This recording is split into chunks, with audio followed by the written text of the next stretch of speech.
Hello বন্ধুরা, চলে এসেছি ক্লাস, দেখতে পাচ্ছ এখানে ক্লাস 7-এর স্বাস্থ্য ও শারীরশিক্ষা। ক্লাস 7-এর স্বাস্থ্য ও শারীরশিক্ষা নিয়ে চলে এসেছি আমরা। তো আজকে আমি আলোচনা করব ক্লাস 7-এর স্বাস্থ্য শারীরশিক্ষা নিয়ে।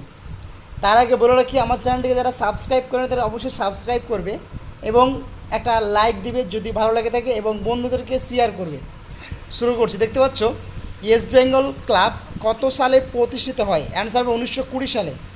অ্যাথলেটিক্স শব্দটি কোথা থেকে এসেছে? অ্যাটলান্ট।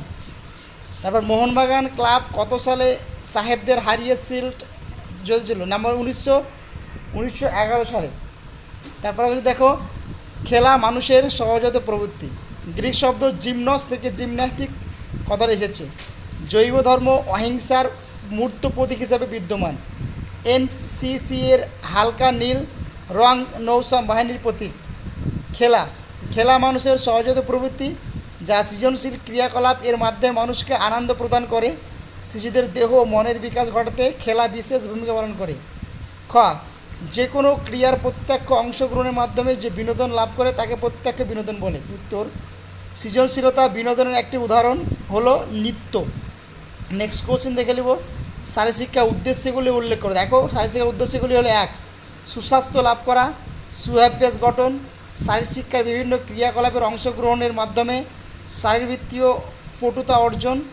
দৈনন্দিন শরীরচর্চার মাধ্যমে শিশুর চরিত্রের ব্যক্তিত্বের বিকাশ। শিশুর দেহের কারু এবং মাংসপেশির সমন্বয় সাধন। 6 নম্বর হচ্ছে শিশুর দেহের মেরু ও মাংসপেশির সমন্বয় করা। 7 নম্বর হচ্ছে বিভিন্ন দলগত শারীরচর্চা, খেলাধুলার মাধ্যমে শিশুর মাধ্যমে সহযোগিতা ও সহনশীলতা প্রভৃতি সামাজিক সহমর্মিতার বিকাশ সাধন। 8 নম্বর, শিশুর বিভিন্ন প্রাক্ষোভিকগুলি বিকাশ ঘটাতে তার নিয়ন্ত্রণ করা। শিশুর বিভিন্ন সৃজনশীলতা গুণের বিকাশ ঘটানো। শারীরশিক্ষা কর্মসূচিতে অংশগ্রহণ, সুফল লাভ। নিজস্ব প্রতিনিধি স্থান, বিদ্যালয় প্রাঙ্গণ, তারিখ দিয়ে দেবে একটা। তারপর লিখবে অঙ্গ সঞ্চালন ও খেলাধুলা। শিশুর সহজাত এবং স্বাধীনভাবে দৌড়াদৌড়ি খেলাধুলা করে সে প্রচুর পরিমাণে আনন্দ পায়। খেলাধুলার প্রতি শিশুর এই স্বাভাবিক ও অফুরন্ত আগ্রহকে সুষ্ঠুভাবে সঠিক পথে পরিচালনা করে তাকে ব্যক্তি ও সমাজের কর্মসক্ষম নাগরিক হিসেবে গড়ে তোলে অত্যন্ত প্রয়োজন। শারীরশিক্ষা ব্যতি রেখে শিশুর দেহ ও মনের সার্বিক বিকাশ সম্ভব নয়। তাই শারীরশিক্ষাকে সাধারণ শিক্ষার একটি অবিচ্ছেদ অঙ্গ হিসেবে গণ্য করা হয়েছে। সুস্থ দেহ, সুন্দর মন, ঠিক আছে, সুস্থ জীবনযাপনের জন্য অত্যাবশ্যক। সুস্থ অধিকারী স্বাস্থ্যবান ও মানুষের নাগরিক দায়িত্ব ও ধর্মীয় বিধিবিধান ভালোভাবে পালন করতে পারে। তাই সুন্দর ও সুস্থ জীবনযাপনের জন্য শারীরশিক্ষা অপরিহার্য। বিভিন্ন খেলাধুলা, দৌড়, লাফ, বল নিক্ষেপ প্রভৃতি কর্মকাণ্ড অঙ্গ সঞ্চালন ক্রিয়ার সহায়তা করে। এতে মনের রূপ আনন্দ আসে, যেরূপ আনন্দ আসে সেইরূপ শরীরে যথেষ্ট ব্যায়াম হয়। তাই শিশু ও কিশোরদের জন্য শারীরশিক্ষা খুবই প্রয়োজনীয় একটি বিষয়। প্রতি বছর শীতকালে আমাদের বিদ্যালয়ে বার্ষিক ক্রীড়া প্রতিযোগিতা অনুষ্ঠিত হয়। সেখানে নানান ধরনের খেলাধুলা অনুষ্ঠান হয়ে থাকে। আমি সেখানে দৌড়, ব্যায়াম, লং জাম্প খেলতে অংশগ্রহণের সুযোগ পেয়েছিলাম। এই সব শারীরশিক্ষা মূলত কর্মসূচি অংশগ্রহণ করে আমি অনেক কিছু শিক্ষা লাভ করতে পেরেছি।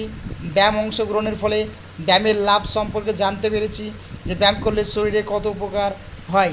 2 নম্বর, দৌড় প্রতিযোগিতায় অংশগ্রহণের ফল জানতে পেরেছি। দৌড় করলে শরীরের মধ্যে জমে থাকা অত্যাধিক চর্বি কমে যায়। 3 নম্বর, লং জাম্পের মাধ্যমে জানতে পেরেছি পায়ের পেশিগুলি কতটা উপকার হয়। 4 নম্বর, এছাড়াও শারীরশিক্ষামূলক কর্মসূচিতে অংশগ্রহণ এর মাধ্যমে সবার সাথে পরিচয় ও বন্ধুত্ব সম্পর্ক গড়ে উঠেছে। শারীরশিক্ষার অন্তর্গত বিভিন্ন খেলাধুলার মাধ্যমে মানুষ কীভাবে সমাজে প্রতিনিয়ত হয়েছে বা প্রতিষ্ঠিত হয়েছে যে সম্পর্কে অধিক ধারণা পেয়েছি। তাই সবাইকে কম বেশি শারীরমূলক শিক্ষা কর্মসূচিতে অংশগ্রহণ করতে হবে। নেক্সট কোশ্চেন দেখো, করোনা ভাইরাস সম্পর্কিত একটা স্বাস্থ্য সচেতনতা। দেখো, এখানে একটা করোনা ভাইরাসের ছবি আছে। তোমার যদি এই ছবিটা পছন্দ না হয় তাহলে তোমরা নেট থেকে একটা ছবি ডাউনলোড করে নিয়ে ছবিটা এঁকে দেবে। ওকে, প্রথম হচ্ছে যে কী কী প্রয়োজনীয়তা নেব। বাড়ির বাইরে থেকে বেরোলে সর্বদা মাস্ক পরে যেতে হবে। 2 নম্বর, ভালো করে হাত সাবান হ্যান্ড ওয়াশ দিয়ে ধুতে হবে। হাত ভালো করে না ধুয়ে চোখে মুখে নাকে হাত দেবেন না, না দেওয়া হাত দেবেন, না দেওয়াই ভালো বা দেবে না।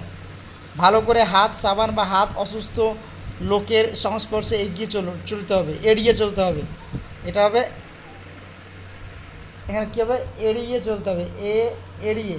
ওকে, অধিক লোকের জমায়েতযুক্ত স্থানে এড়িয়ে চলুন। হাঁচি বা কাশি হলে টিস্যু দিয়ে বা রুমাল দিয়ে মুখ ঢেকে রাখতে হবে। সবুজ শাকসবজি ও ফল বেশি করে খাওয়া উচিত। বেশি করে জলপান করা উচিত এবং গরম জলে গড়গড়ি গড়গড়ি গড়গড়ি করা উচিত, মানে গড়গড়ি করা উচিত।